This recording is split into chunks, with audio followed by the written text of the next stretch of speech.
masa pandemi ini saya kira salah satu upaya untuk memerangi dan menanggulangi pandemi adalah vaksin. Jadi saya kira program vaksin ini adalah menjadi harapan besar bagi kita semua, bukan hanya bagi petugas kesehatan.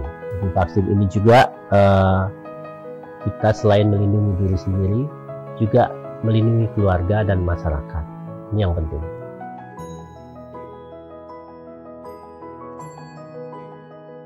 Tenaga kesehatan menjadi prioritas pemberian vaksin untuk pertama kali, karena mereka adalah di garda terdepan dalam pelayanan pandemi, dan mereka bertugas atau berada dalam lingkungan yang sangat rentan terpapar.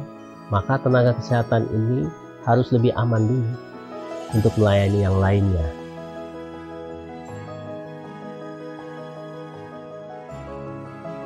Kami PPNI sangat mendukung program vaksin oleh pemerintah ini, karena saya kira sebagai tenaga kesehatan kita belajar ilmu kesehatan, ya.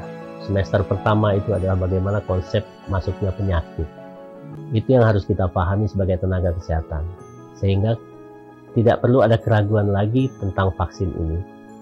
Vaksin ini bagi kita tenaga kesehatan bukan cuma untuk melindungi diri kita, ya, tetapi pada saat kita melakukan pelayanan juga melindungi pasien kita, dan juga pada saat kita pulang ke rumah melindungi keluarga kita, dan di lingkungan kita melindungi masyarakat sekitarnya.